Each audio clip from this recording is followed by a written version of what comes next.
Hola, buenas tardes. Bienvenidos a una nueva emisión de Fronteras. La historia colombiana está enmarcada por el conflicto. Del bipartidismo pasamos al conflicto interno. Del conflicto interno vino la internacionalización de esto, para luego adoptar la idea de que nuestro país está de manera interna. Hoy finalmente tenemos una esperanza de paz.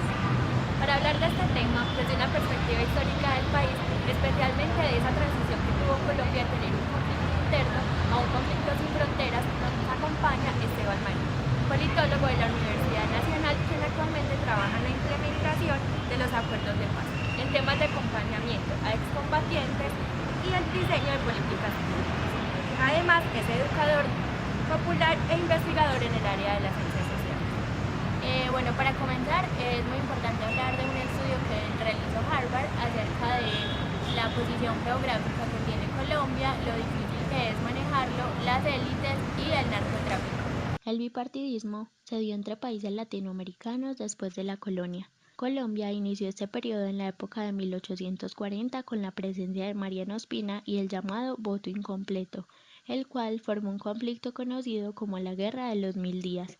El voto incompleto se llama así porque cuando el Partido Conservador, quien era el líder de la época, dividía en 2/3 de las sillas en el poder legislativo para ellos y le daba una tercera parte a los liberales, sin importar cuántos votos alcanzara cada partido. Este abuso de poder generó una gran inconformidad en los miembros del Partido Liberal, lo que terminó en un grave enfrentamiento bipartidista con el asesinato del candidato del Partido Liberal, Jorge Eliezer Gaitán.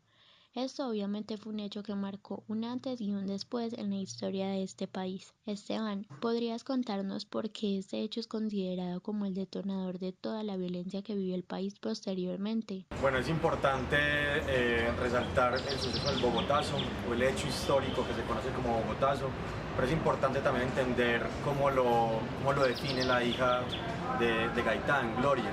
Ella lo define como una insurrección popular.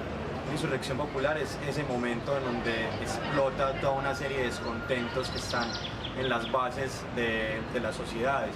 Y esto fue lo que sucedió el 9 de abril del 48, un descontento, una explosión social y un descontento popular.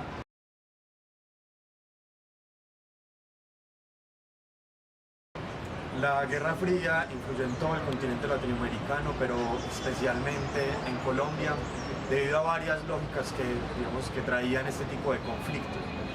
Uno, el bloque de poder capitalista contra el bloque de poder comunista, que era un conflicto global y se había expresado de diversas formas, pero en Latinoamérica durante los años 50, 60, 70, surgieron varios grupos y movimientos de liberación nacional que también, expresaban no una alianza con el bloque comunista, pero sí un descontento frente a la hegemonía capitalista y la hegemonía de Estados Unidos en Latinoamérica.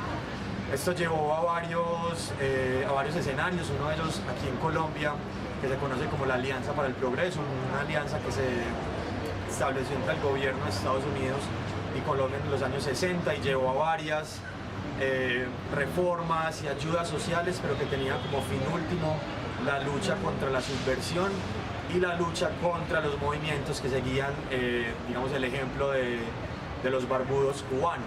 Posterior a este bipartidismo y bajo la influencia del socialismo, se crearon entre 1964 y 1974 las guerrillas de las FARC, el ELN y el M-19, quienes luchaban en contra de la injusticia, la exclusión social y el dominio de la tierra, para aquel entonces sin financiación alguna. La dinámica de este conflicto armado surgió en medio de un escenario rural, tanto así que la reforma agraria y la distribución de la tierra fueron causas y también banderas que impulsaron el nacimiento de las guerrillas, con el fin de una repartición equitativa de la tierra. Para este entonces, Colombia pasó de tener una economía centrada en la producción de café a explotar minerales como el petróleo y la cocaína, lo cual la ubicó en un panorama internacional diferente, el cual sin duda aprovecharon los grupos insurgentes para dinamizar su economía de guerra,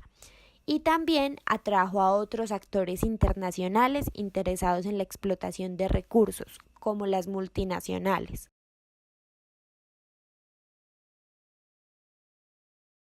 La creación tanto de los grupos guerrilleros como de los grupos insurgentes marcó y determinó la construcción política, social, económica del país. En términos de las guerrillas es fundamental la historia de las dos guerrillas, digamos, más legendarias en el país y también pues, se puede decir en el continente, las FARC y el ELN, que nacen con demandas muy claras, pero también con unas reivindicaciones, unas demandas de reforma agraria, distribución equitativa de la tierra, defensa de los recursos mineroenergéticos, pero también las reivindicaciones políticas frente a la exclusión política que viven los sectores y que digamos tuvo un desarrollo fundamental durante la segunda mitad del siglo XX y también digamos inicios de este nuevo siglo. Por parte de las autodefensas es fundamental también entender que las autodefensas no nacieron únicamente como una respuesta a los grupos insurgentes, nacieron como una propuesta política y económica dentro del país, una propuesta política contra insurgentes, no solamente contra las guerrillas o las acciones guerrilleras que iban en contra de los intereses de las personas que conformaron los grupos paramilitares, sino también los intereses de la misma economía, el mismo sistema económico que se intentaba implementar en el país. Es muy conocida la relación que tienen las multinacionales con los grupos paramilitares en relación a la redistribución de la tierra, las masacres, los desplazamientos, tienen una relación directa con intereses económicos de multinacionales y de empresas extranjeras en nuestro país. Entonces es fundamental tanto el surgimiento de las guerrillas, que aún al día de hoy tenemos una guerrilla existente, el ELN, con unas reivindicaciones políticas y económicas, y aún también la presencia paramilitar en muchos territorios que evidencian esas lógicas económicas de protección, de defensa de algunos intereses privados, pero también del fomento de una economía ilegal, que es una economía fundamental en la economía colombiana. Ya con este panorama de un conflicto interno en una etapa crítica y en manos del narcotráfico, Colombia empezó a vivir una crisis de seguridad y una época marcada por la violencia. Es en este momento donde empezamos a hablar de una internacionalización del conflicto, ya que es aquí donde se empezaron a sobrepasar los límites que se creían inquebrantables, los de los derechos humanos. Diferentes recursos que tiene el país, los diferentes recursos que puede producir el país son las banderas de lucha o de confrontación de algunos de estos grupos o son la forma de financiación de la lucha de algunos otros grupos. Hay casos fundamentales, pues podemos hablar de la explotación, por ejemplo, en este contexto de los recursos mineros, que digamos todos los grupos armados del país tienen relación con esta extracción de los recursos, o también con el mismo desarrollo de la economía del narcotráfico. Entre los años 80 y 90, el conflicto había llegado a tal vez su época más violenta, y Colombia pasó a ocupar rápidamente el primer puesto de producción de cocaína en el mundo. Para entonces, el gobierno, tras un fracasado intento de negociación con los grupos subversivos, decidió emprender una guerra contra el que consideró el fondo del problema, el narcotráfico.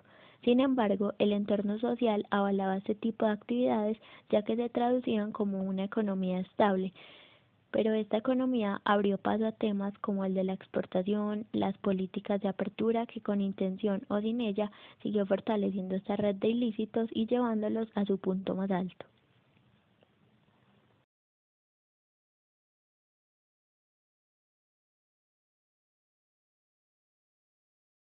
Muchas las consecuencias, pero también los escenarios donde podemos ver la internacionalización del conflicto colombiano.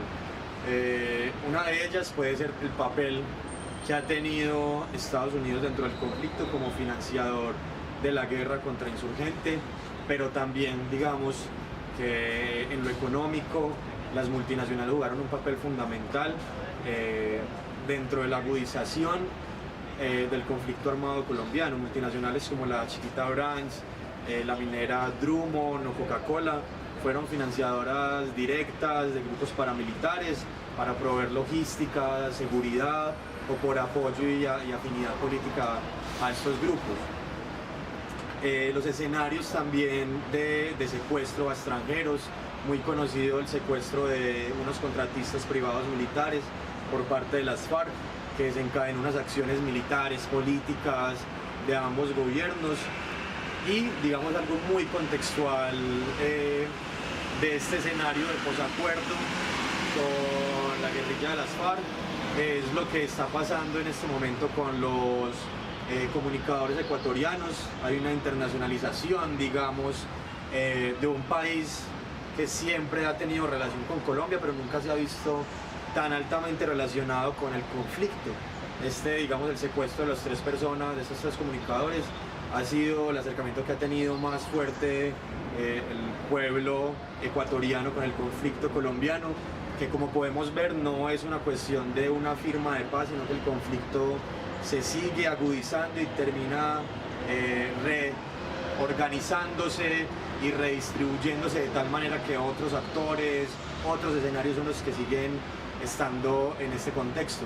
Entonces, para inicios de la década del 2000 ya era evidente que el conflicto no era interno, ya había traspasado grandes fronteras y con tantas implicaciones ingresó a las denominadas guerras globales contra el narcotráfico y el terrorismo en manos de Estados Unidos, y para finales de 1999 empieza el famoso Plan Colombia.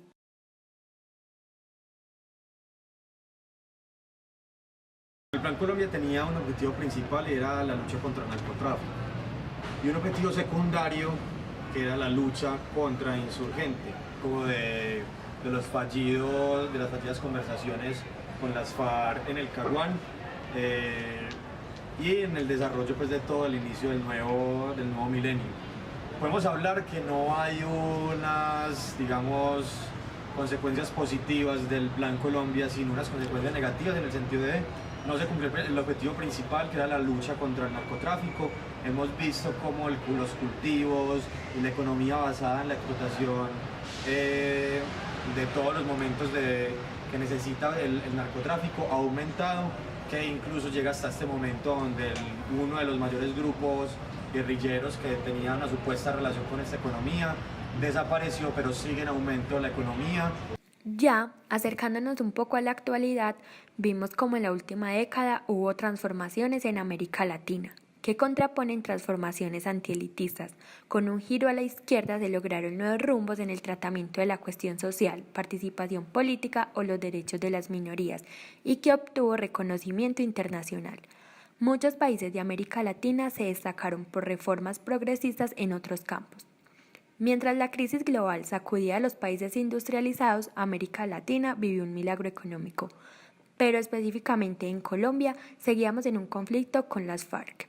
En ese momento, cuando ocurrió el atentado del 11 de septiembre, el presidente de ese momento, el señor Álvaro Uribe, describió a ese grupo armado como terroristas. El concepto de terrorismo es un concepto demasiado ambiguo y que en términos legales no hay una estructuración concreta de lo que significa o qué se quiere decir con este término. Una organización internacional como Amnistía Internacional ha rechazado el uso de este concepto, y incluso la BBC de Londres también ha rechazado el uso del concepto de terrorismo para el manejo de determinadas situaciones. En el contexto colombiano, el expresidente Álvaro Uribe Vélez utilizaba el término de terrorismo con una intencionalidad muy propia, era una intencionalidad emotiva, de poder mover unas fibras dentro de la población y poder, digamos, consolidar una propuesta política contrainsurgente, pero también contrapopular, contra organizaciones que sonaran a guerrilla, y que en ese sonar a guerrilla o a sonar a defensa de derechos sociales, políticos, se englobaban también dentro de este mismo concepto. En este momento podemos ver cómo este expresidente y cómo sus seguidores y sus grupos políticos utilizan este término en términos emotivos, no en términos políticos o legales concretos que puedan significar algo, sino más la capacidad de movilizar en contra de o a favor de una propuesta política de este mismo actor o de este mismo grupo político. Esteban, pero no entendemos por qué si estamos en un momento de posacuerdo nos encontramos todavía con tanta polarización social. Bueno, hay que entender también que fue, digamos, un escenario armado con un actor que eran las FARC, pero seguimos con las dinámicas de un conflicto interno y con otros actores armados. Pero es importante entender también, y yo creo que esa es la labor de nosotros como estudiantes, como profesionales, es poder entender que hay que empezar a transitar un escenario hacia el fin de conflictos armados en el país. Pero en ningún país los odios, los resentimientos se desaparecen de un día para otro, sino que es una cuestión de las mismas sociedades, de la transformación social y política de las sociedades. En este momento aún estamos dentro del marco de un conflicto con unos actores, pero digamos que empezando a caminar ese fin de conflicto armado, donde los odios todavía se ven, donde los resentimientos de un lado del otro se ven. Yo, porque fui víctima del ejército, la policía, tengo un odio y no quiero olvidar, no quiero perdón ni olvido. O yo, porque fui víctima de accionar guerrillero, no quiero perdón ni olvido. Y esto se ve representado también en la disputa electoral en la actualidad del país. Hay que entender que la polarización no es negativa en sí, sino que permite el diálogo, permite la confrontación no violenta, que es fundamental, pero que digamos que sí vemos ciertos escenarios de una confrontación que incita incluso al odio. Recordemos hace poco el caricaturista Matador se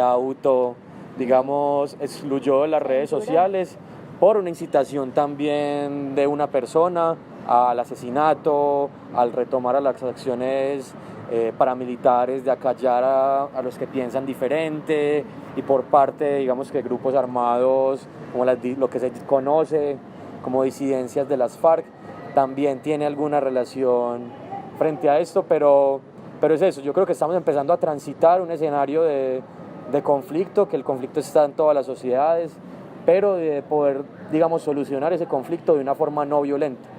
Y ese es el escenario, digamos, que en todo Colombia se debe empezar a transitar esas polarizaciones, esos conflictos a partir del diálogo, a partir de la educación, que es fundamental, y a partir también de ejercicios participativos. O sea, muchos sectores de la sociedad consideran que la paz son cambios y la paz es participación social, la paz no es acallar los fusiles. Entonces eso es fundamental, pues entenderlo, y entender la paz como una construcción, un deber de todos y todas. Bueno, muchísimas gracias, Esteban, por tu tiempo. Ya hasta una próxima ocasión. No, gracias a ustedes. Gracias. Nos vemos en una próxima ocasión.